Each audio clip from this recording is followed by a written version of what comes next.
a hospital administrator. Now he's a familiar face in Alabama Village. A local man is working to change the perception of one of our area's most violent neighborhoods. Fox 10 News reporter April Douglas shows us how in tonight's special report. Watch. At first glance, John Eads sticks out like a sore thumb in Pritchard's Alabama Village. Well, that is until you hear him speak and watch him work. The former hospital administrator is working to replace the sound of sirens with laughter, cries of pain with joy, and believe it or not, he's making ground. His Christian ministry, Light of the Village, is a beacon of hope to the people who call Alabama Village home and helps them fight addiction, educate their children, and live better lives.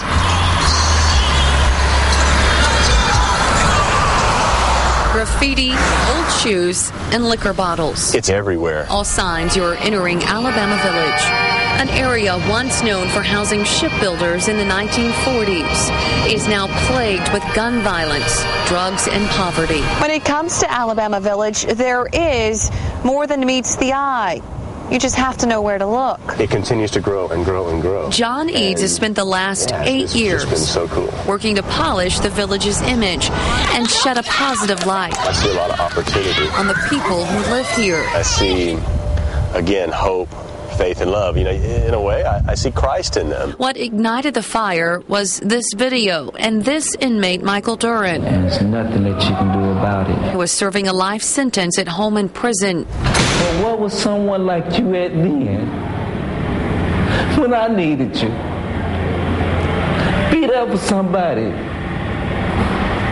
Just take time out, man. Go out there in the projects. Look, you'll find me every day. With Michael Duran's words in his ears. Wow, what a powerful statement. John set off for Los Angeles, where he met a brother in arms, Augustine Lizama of Homeboy Industries. I've been to a lot of places. Augustine is an ex-gang member. He was shot at the age of 12. He lost his hand. This left eye I've led, all it did was drag me to the floor.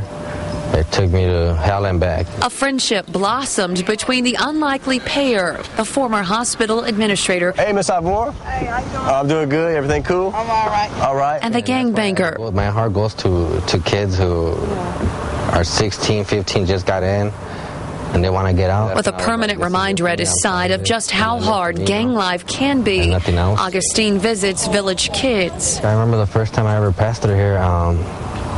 It was kind of dark already. It was very dark, and I remember just driving through this neighborhood, and I've never seen nothing like this before.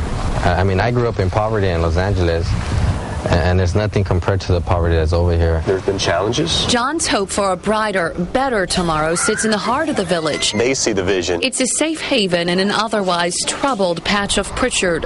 Light of the Village is a grassroots Christian ministry. Watch, I'll just go straight. Watch, I'll take you this way. Driving through its winding, overgrown streets, it's a community. John sees beyond the trash in dilapidated homes and sees hope. I can see growth, and it's funny, and I don't see it in the buildings, because buildings are just that. They're non-living structures. But I see it in the kids, and I see it in the teenagers, and I see it in the adults. I mean, you see it in the people of the community as well. It's a typical Thursday, and kids who attend Light of the Village Christian Academy take part in a game of pickup. Laughter helps them escape their worries. Decino Dees has been a student of Light of the Village for 7 years. Decino says Light of the Village is a beacon of hope that's helped him foster a love for helping others. I wouldn't probably start something like Miss John. I don't think I'm be as good as Miss John. I don't want to start something like Miss John. What he started is growing in what was once a rundown drug house.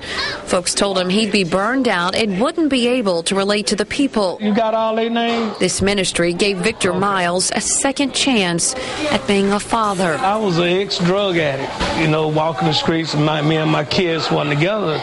This place brought me and my kids together. In the end, it doesn't matter what they've done or been through. They see change is possible. They have somewhere to go where they're not going to be judged, or they're going to be accepted with unconditional love. It's that message John shares as he makes his rounds through the village, picking up kids. All right, let's go, guys. How are y'all? On this day, a 3-year-old boy climbs on board. We can come today. The little boy's face lights up, happy to be included.